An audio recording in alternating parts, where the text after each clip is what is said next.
Hey there friends, Matt here. It's Sunday morning, April 26th at 10:38 a.m. and we're in the Lakeside Auditorium.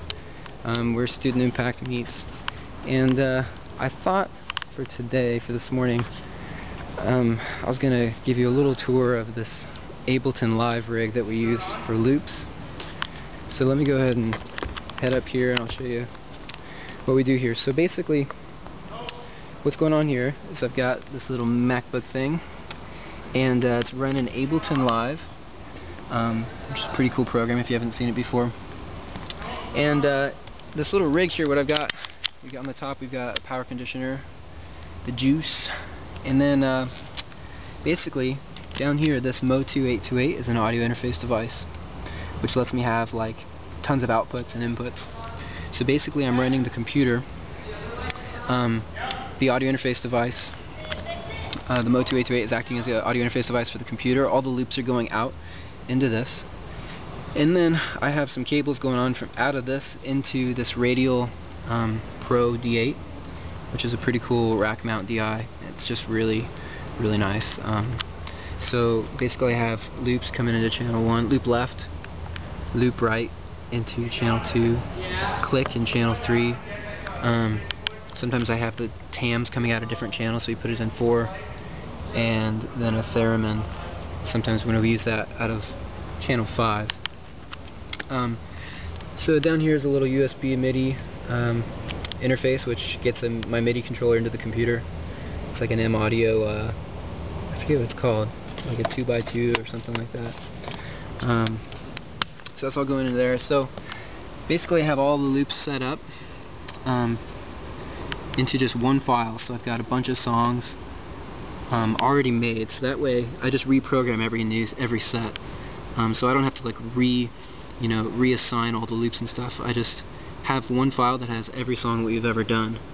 So before the service, I just basically reassign them through the MIDI option here, and so that's how I get the MIDI controller set up for that. So let me walk over. So then we're coming out of here, and I'm going over to this MIDI controller. This, my friends, is the aBility controller created by Unifex, one of my good friends out in Cincinnati.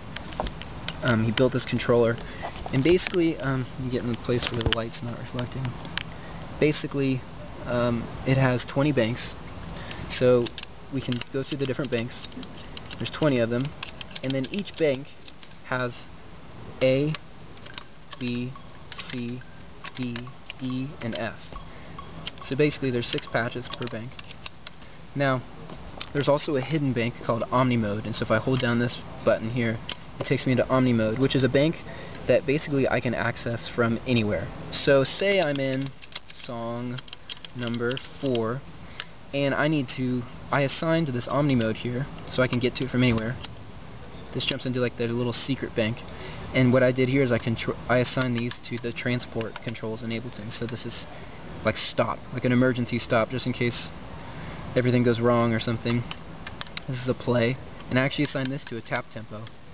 So if we actually kind of get off the song a little bit, I can just tap the tempo in, and it will get us back on track. And then I can just exit that Omni Mode, that hidden bank, and go to any other bank I want. So there's song 2. Now basically, how this works, the beautiful thing about Ableton is it doesn't trigger. It triggers always on the 1. So as long as I hit the next loop within the measure before the 1, it'll start the next one on the 1. So for example, we'll go to Your Grace Is Enough, which I've got assigned into bank 2, and I'm going to hit A, which is the intro to the song, and as you can hear, it launched the Your Grace Is Enough loop, which is really from Katy Perry, if you recognize that. So then we're going into the next loop. As long as I hit it in the middle of the measure, it'll launch on 1. 1, 2, 3, 4. 1, 2. Change. There, it changed. Change again. So basically what this allows me to do is I can really run loops just spontaneous. So basically every single song I set up loops into parts. So there's a verse loop, there's a pre-chorus loop, there's a chorus loop, there's a bridge loop, and a verse 2 loop. So this allows me to basically be able to run loops spontaneously. That way I don't have to do the song the same way every single time I do it. I can just change it up, do whatever I want. So here's one though that is a full track. So this one's Happy Day. I launch the click and I launch the loop, which basically just launches the Happy Day track.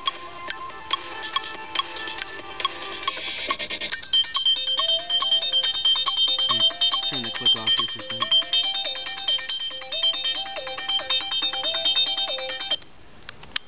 So friends, that is Ableton Live, the way I use it in our worship settings here at Willow.